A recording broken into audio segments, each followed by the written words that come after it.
Hi guys, this is Rora Coco. Congratulations if you are still holding ticker symbol BBIG. So 8K was filed today. Form 8K was filed today. And this is what it's all about. On September 28, 2022, Vinco Ventures Incorporated entered into a settlement agreement with respect to the litigation entitled Vinco Ventures Incorporated versus Theodore Farnsworth, Lisa King, Roderick Vanderbilt, Eric Noble, in the 8th Judicial District Court located in Clark County, Nevada. The agreement set forth the following, among other things, okay? Ross Miller is the sole CEO right here. Ross Miller is now the sole CEO and shall run the company under the oversight of the company board of directors with Lisa King, Rod Vanderbilt remain as directors. John Colucci, former co-CEO, and Philip Jones, former CFO, both resigned, effective immediately, as officers and directors of the company. Done and over with. Let's move on. Michael DeStasio and Elliot Goldstein resigned effective immediately as directors of the company. John Colucci will receive 3 months severance, and Philip Jones received 4 months severance in addition to any accrued and unpaid payroll. The company shall pay 6 months worth of COBRA payments for Jones. All directors are to be paid director fees due to the date of severance. Elliot Goldstein is to be paid $100,000 in lieu to any matters related to his stock options and RSU. All outgoing directors and officers entered into 3-year non-compete agreement with the company. All parties entered into mutual release with company. There you go. We have a new CEO. Hooray, hooray, hooray. We are moving forward.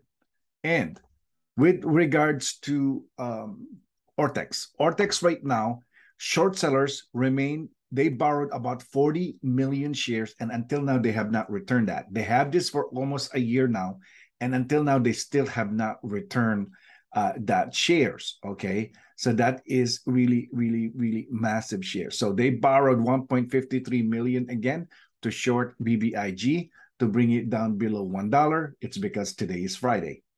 What do you expect? Friday is cheating day for all the market makers, hedge funds, and short sellers to make sure that they don't go into the money for the options calls and options put. Okay, utilization still remains 100%. One of the broker who is lending out shares is now at 100%. Cost to borrow is 16.33. If they attempt to close this 40 million shares, it will take about 2 to 3 days, okay, to close that position. Shares on loan right now is 53.77 million. Free float 26.8. Estimated short interest is 19.3.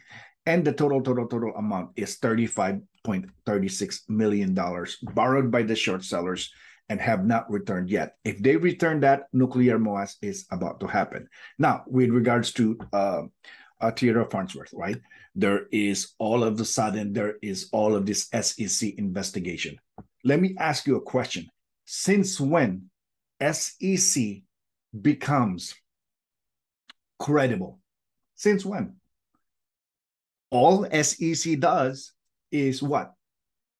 On the side of the rich people, on the side of the hedge fund short sellers and market makers, right? What happens, right? SEC, in my own opinion, I'm not a financial advisor, in my own opinion, has been, what do you call that? A puppet of the market makers, the hedge fund and short sellers. That's why they place all of these managers to this SEC position, right? So that they can control everything. Even on the uptick, who controls to halt the uptick of the price of any stock that's going up? Okay. Hedge funds, short sellers, market makers, they control everything. Now, they hate us, retail investors. They hate us. It's because they wanted our shares. When we buy shares and when we are holding, okay, That's why this 40 million is still out there. It's because we've been holding and we are not selling, right? We've been holding and we are not selling. So all of this SEC investigation are bogus.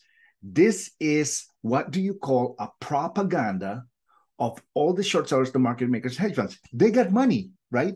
They own the news. They own SEC. So guess what? You know what? Here's a little bit of this, and that, right? What I want you to do is I want you to make a noise and start investigating Theodore Farnsworth again with regards to what happens in the past. Let me ask you a question. Why they didn't finish that investigation? What happens in the past?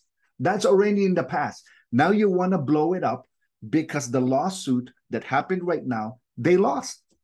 And now BBIG is rising again. Lomotive is going to rise again. Advisor is going to rise again.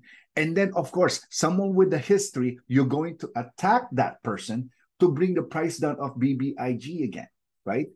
First and foremost, all of those people like Susquehanna or what other companies is this? Or hedge fund short sellers and market makers, what did they do? They sent an infiltrator to get into the inside of the BBIG and mess the whole thing up. Does that never happen? That happens all the time in companies. That happens all the time in companies. They will send an infiltrator and mess the whole thing up so that they can bring the price of the stock down, right? It's because they are scared of Lomotive. They are scared of Advisor. They are scared of BBIG to grow fast and quick. So what they're going to do, all of these enemies of BBIG, Lomotive, and Advisor, all of these enemies try to put together and try to sabotage BBIG. So they lost the lawsuit. Now it's fine, right? Now all of a sudden, SEC starting to investigate Theodore Farnsworth, right? And why did that happen? It's because someone out there, right, have the power, have the glory, made some phone call, made some chit chat, and this, and that, and all of a sudden, SEC, all of a sudden, investigations again. They did it on Sava. Short sellers, they did it on Sava, right? Now they're doing it on BBIG. This is what you call, you're going to make a big news, a bad news about a company, bad enough so that they can bring the price down of BBIG so that they can bring the company down. But guess what? No one is believing them anymore. SEC is no longer credible. This is just my own opinion, okay? True or not, my opinion only, no basis whatsoever. This is how I feel. I'm voicing it out. All right, guys? My name is Rara Coco. We are going to prevail, retail apes, because we keep buying, we keep holding, and we keep repeating. And they hate that. Congratulations to all of you that's still holding. My name is Rara Coco. Please subscribe. Please hit the like button. Please hit the notification button. Please remember, I am not a financial advisor. All of these are just my personal opinion only. Thank you very much, and you have a great day.